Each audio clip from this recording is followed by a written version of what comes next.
నమస్తే. ఇన్నాళ్ళు నన్ను సపోర్ట్ చేస్తూ, ఎంకరేజ్ చేస్తూ మీ ప్రేమను నాకు అందిస్తున్న ప్రతి ఒక్కరికి కృతజ్ఞతలు.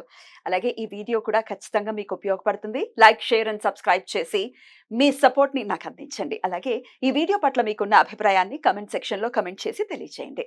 ఇప్పుడు వీడియోని చూద్దాం. నమస్కారం, శుభోదయం కార్యక్రమానికి స్వాగతం. ఈ రోజు 23వ తారీఖు ఫిబ్రవరి నెల 2025వ సంవత్సరం ఆదివారం. శ్రీ క్రోధినామ సంవత్సరం ఉత్తరాయణం శిశిర ఋతువు శతభిషాకార్తె. ఈ రోజు మాఘమాస బహుళపక్ష దశమి తిథి మధ్యాహ్నం 1:55 వరకు, తదుపరి ఏకాదశి తిథి. మూలా నక్షత్రం సాయంత్రం 6:43 వరకు, తదుపరి పూర్వాషాఢ నక్షత్రం. వజ్ర యోగం ఉదయం 11:19 వరకు, తదుపరి సిద్ధి యోగం.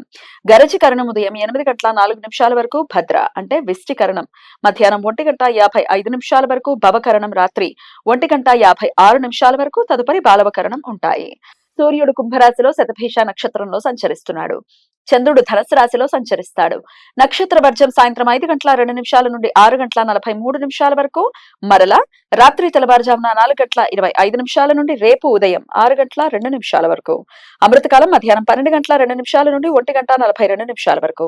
హైదరాబాద్ ప్రాంతం వారికి సూర్యోదయం ఉదయం 6:38 సూర్యాస్తమయం సాయంత్రం 6:21 చంద్రోదయం రాత్రి 3:34 చంద్రాస్తమయం మధ్యాహ్నం 1:45 అభిజిత్ ముహూర్తం మధ్యాహ్నం 12:06 నుండి 12:53 వరకు. దుర్ముహూర్తం సాయంత్రం 4:47 నుండి 5:34 వరకు. రాహుకాలం సాయంత్రం 4:53 నుండి 6:21 వరకు. గుళిక కాలం మధ్యాహ్నం 3:25 నుండి సాయంత్రం 4:53 వరకు. యమగండం మధ్యాహ్నం 12:30 నుండి 1:57 వరకు. తిథుల ప్రకారం ఈ రోజు మహర్షి దయానంద సరస్వతి గారి జయంతి. 19వ శతాబ్దంలో మేధావులను, సంఘ సంస్కర్తలను ఎంతగానో ప్రభావితం చేసిన ప్రముఖులలో దయానంద సరస్వతి ఒకరు.